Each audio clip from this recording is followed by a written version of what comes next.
Well, Razorback fans, we officially have an update on Ron Holland. So let's talk about it live from Hoover for the SEC Baseball Tournament on today's Locked On Razorbacks podcast. You are Locked On Razorbacks, your daily podcast on the Arkansas Razorbacks, part of the Locked On Podcast Network, your team every day.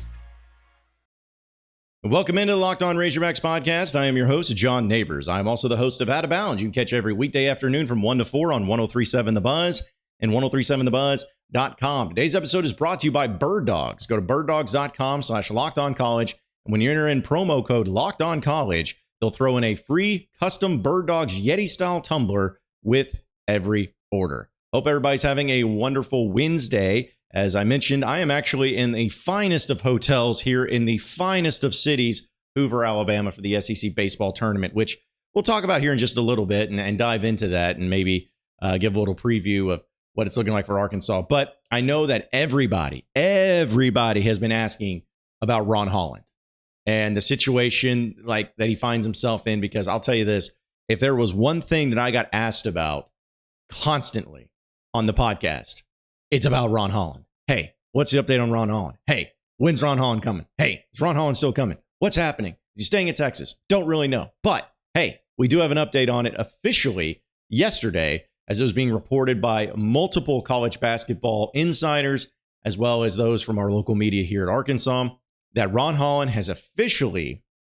been granted his release from his national letter of intent. For those who don't know, he's that five-star player, one of the top players in the country, a top 3 player in the country, depending on who you look at. But it was just reported a few weeks ago that he was trying to get out of his national letter of intent, and the G League Ignite, as well as Arkansas, are the two options that he's looking to go to. He's from Duncanville, Texas, so we know that there's a connection there with Anthony Black. He's 6'8", 200 pounds. And when he decided, and coming out of high school, before he committed to Texas, Arkansas, Texas, and UCLA were both all into the mix. But he decommitted back on April 28th, and he's been trying to get out of his national letter of intent, which it looks like that's officially happened. So he's basically ready to roll when it comes to deciding whether or not he wants to go to the G League or to the University of Arkansas. At least that's what it looks like, but there could be other teams into the mix there too. But according to John Rothstein, who is one of the college basketball insiders, he reported that Ron Holland is going to be visiting the G League Ignite this week. In fact, he was there yesterday in Vegas, and as well as ESPN National Recruiting Director Paul Biancardi said there might be some upcoming college visits added as well. So it's not just Arkansas that he's going to be visiting. It looks like there could be some other places that he could be going to, or at least checking out before it's all said and done. So it's an interesting thing right now, because as far as what I know about Ron Holland and the situation that everybody's been looking at, because I feel like there's been a lot of talking in circles when it comes to the reporting of this and saying, well, it's official, but it's not official, and Texas is still in the running, but it's not in the running. Don't know what schools are going to be visited and everything. So it's pretty much up in the air right now. And I know that with everybody asking about the decision to go to Arkansas, from my understanding, the confidence level is very high still that he is going to be a Razorback this year. The confidence level is. But we also know that with 18-year-old kids, especially highly recruited ones, and with the chaos that has been started by him decommitting, or at least getting out of his national letter of intent from Texas, there's always going to create some sort of doubt, or at least an option to where something can change, anything is possible, anything can happen. And that's kind of where everybody is at right now. He's the number 1 power forward, number 2 overall recruit in the nation, as well as the number 1 prospect in the state of Texas. So everybody's going to be coming after this guy. Like, everybody's going to be wanting him. But it's at least good to know that it's done. Like, as far as him getting out of his national letter of intent, it's done. He's good to go. Now it becomes the question of what's next. Will he go to the G League? Will he not go to the G League? All those things. And so that, on that particular case, I don't know. Like, as far as, he's going to visit the G League. Does that mean that Arkansas is no longer an option? Absolutely not. Does that mean that, he's strongly considering them more so? I don't think so. I believe personally that it's just continuing to look at options and look at the different things that are on the table. And also, let's be honest about it. When it comes to a player like Ron Holland, he's also looking at what will be the best option for him when it comes to not only getting him to the next level, getting him drafted into the NBA, but also what it's going to be when it comes to his NIL/pay. That's the fact of the matter. That's the reality that they're in. And with what the G League offers, or at least what they would be able to offer for some particular player like Ron Holland, I've heard numbers get thrown around, but there are some beliefs that it could be something like $100,000 for the year. $100,000 for the year. Yeah, it's a good amount of money, right? It's a good amount of money. But the thing is that the NIL and what has just become the NIL and where it's at now, that's chump change compared to what so many high-level athletes are getting when they go to the universities around the country, especially the big-time universities around the country. So knowing all that and knowing that the fact that if the only way that you could have seen possibly Ron Holland going to the G League is that they would be able to pay him about six figures. And I've heard some people say that it gives you an easier and more direct line to the NBA. And I just don't see that. Like, I get that that's what they want the mentality to be or whatever, but it's like at this upcoming NBA draft, I feel like they're still going to have plenty of players taken out of college. And we've seen already recently, too, since the G League Ignite has existed, that players who have gone to college, the number one overall pick for 1 year, like last year, that's what happened. Even I think it was the top three picks coming out of college. They spent 1 year at college. They were the top three. So, the G League Ignite is not something that I feel like a lot of maybe people just look at and say, oh, yeah, for sure, they're going to be able to go out and get whoever they want. And if you go there, you're for sure certain that you're going to be number one overall pick. Where if you went to college for 1 year, that would drop you down. That's not the case. I don't believe that at all. So if I'm just, again, going off of where it's at now, the way I feel right now, I'm still believing that Ron Holland is going to be a Razorback. Still believe that he is going to be playing in Fayetteville next season. That's my belief. But another thing, too, since we're on the basketball topic, and we can go ahead and use this for also some good news for Arkansas, and this is a little bit more concrete, is that Tremont Mark, who is one of the transfers that was coming to the University of Arkansas, committed to Arkansas after his time in Houston, he was also in the NBA draft process. So he was going through the process of seeing maybe if he wanted to go on and go pro or something like that. But the one thing that people have been waiting on is his decision, as well as L. Ellis's decision on if they're going to be withdrawing their name. Well, officially yesterday, Tremont Mark did indeed withdraw his name from the NBA draft. This also comes from John Rothstein, who is reporting it. He's 6'5", and he's actually one of the four players, because you count L. Ellis as well as Jordan Walsh and Devo Davis. They're all there into the draft. So now there's only three still in there in the mix. May 31st is the deadline for players to withdraw from the draft and preserve eligibility for next season. So, time's a ticking. And when we talk about these players and what their decisions are going to be, we're going to find out here very quickly on what they're going to do. Tremont Mark didn't receive an invitation to any of the elite camps or NBA draft combines. The only thing he did have is he had a pre-draft workout with the Atlanta Hawks back on May 8th. But he's deciding that he's going to, stick in college. But I think that this is going to be a huge get for Arkansas. And it was one of the ones that you really, really wanted to have this year, too, when it comes to the transfers and what they'd be able to provide and offer. Because from all intents and purposes, like, for instance, in Houston, who had a great year this past year, he started in all 37 games. He averaged 10 points, 5 rebounds, 2 assists, and a steal per game.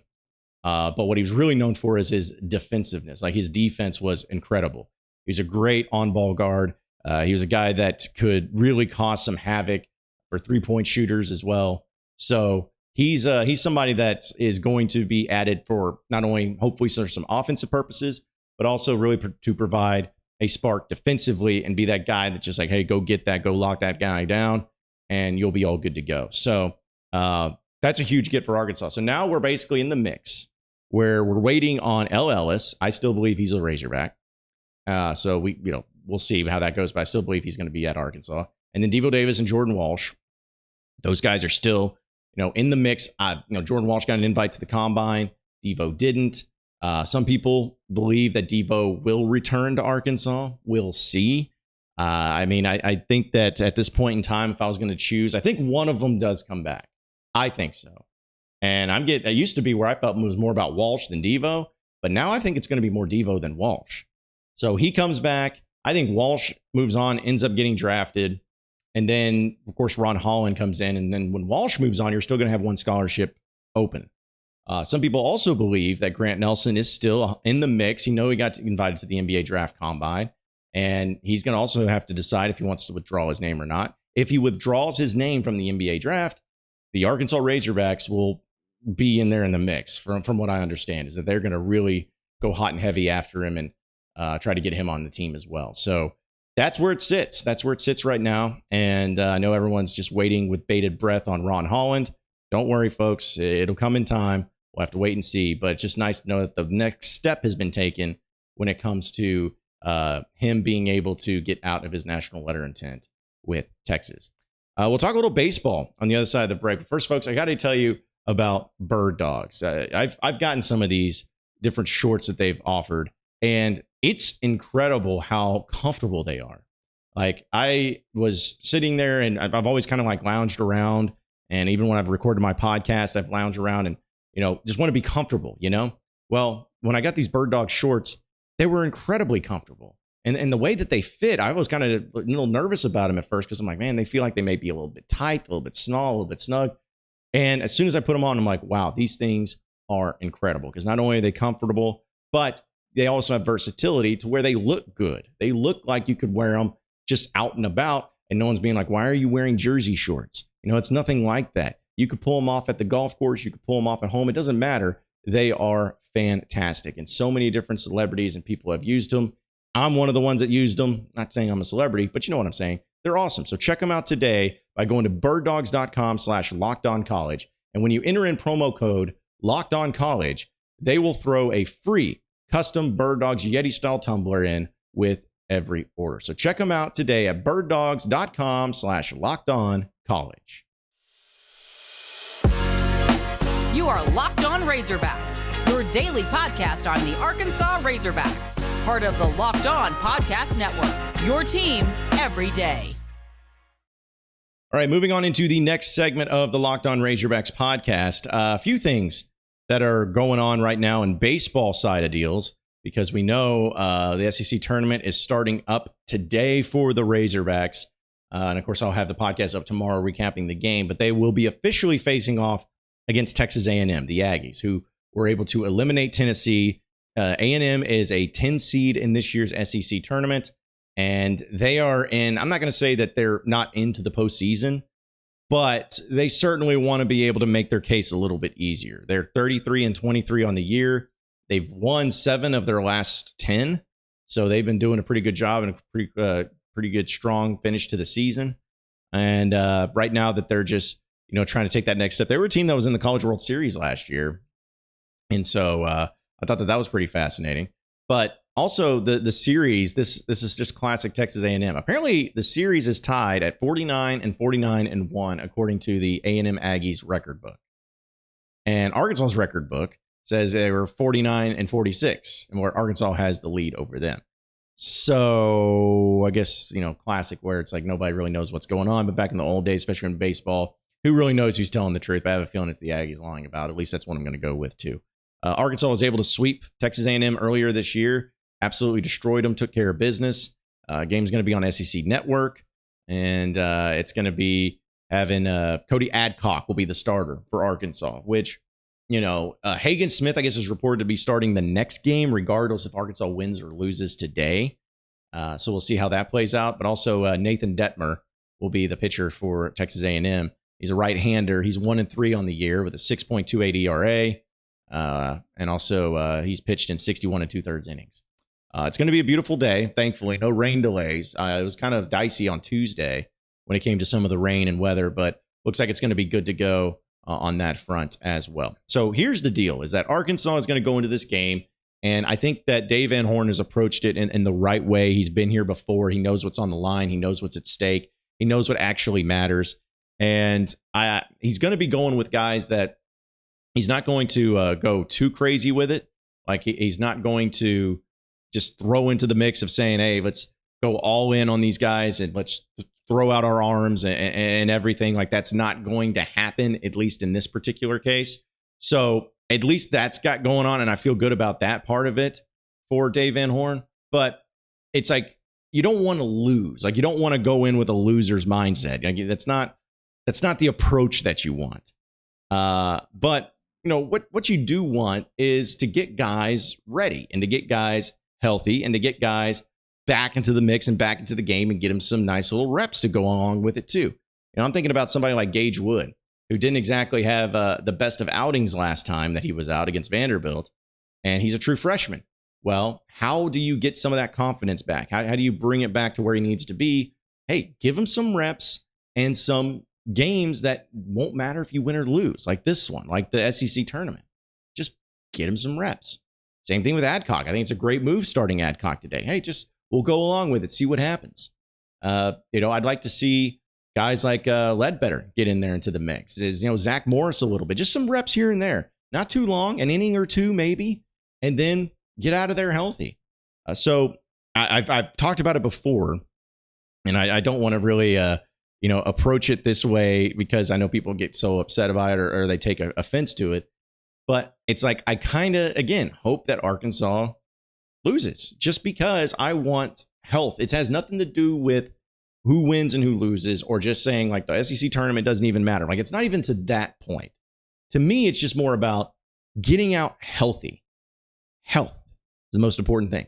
And with Arkansas's luck this year, when it comes to injuries, the least amount of games that they have to play, the better.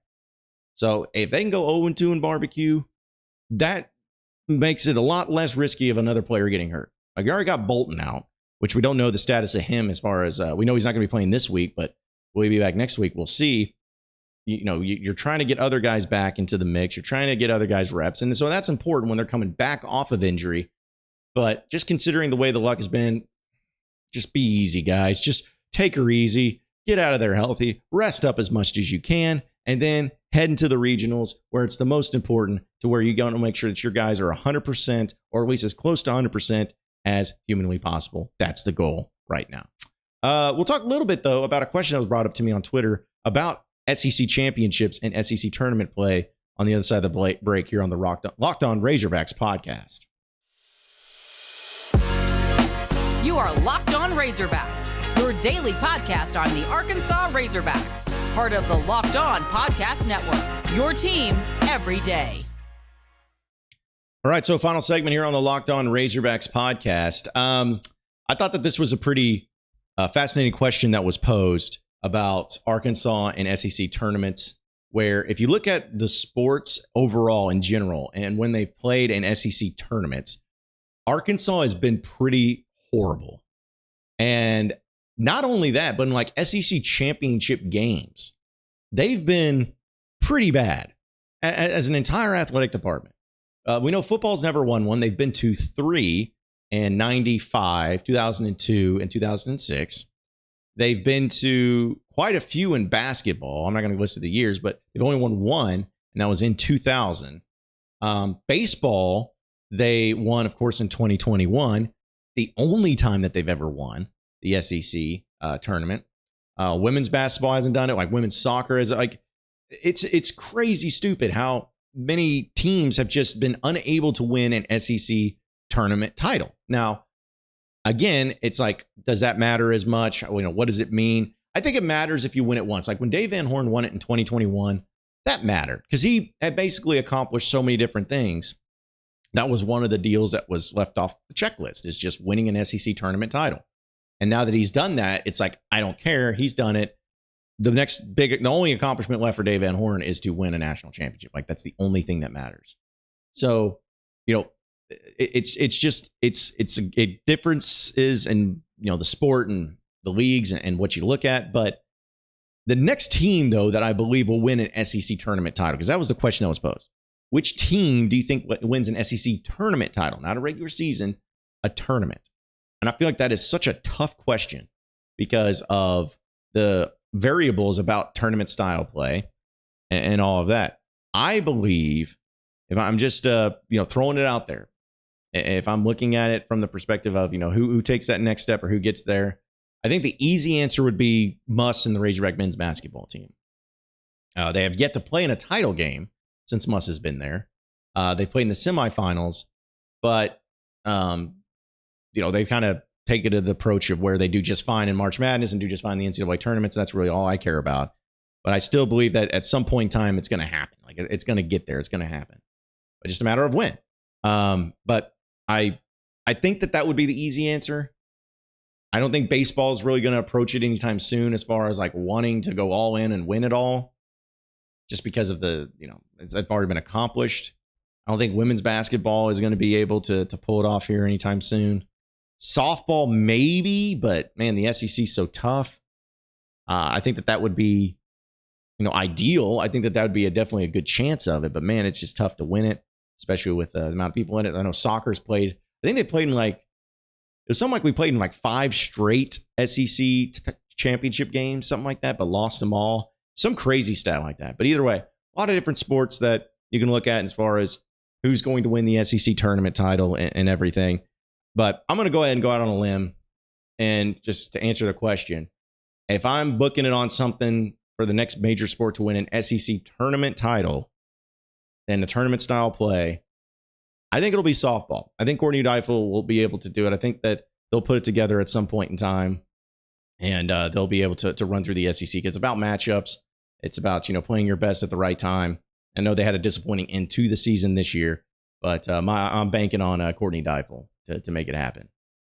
With Muss and Razorback men's basketball being a close second. Because I do think that will matter to him at some point in time. Like it will matter to him at some point. But there you have it. Appreciate everybody listening in to the Locked On Razorbacks podcast. Be sure to like and subscribe to the podcast on iTunes or on Google Play. You can also get after me on Twitter at BuzzJohnNabors for any questions, comments, concerns that you may have. We'll keep it going from there. Same podcast time, same podcast channel tomorrow afternoon. Have a great day, everybody. We'll see you then.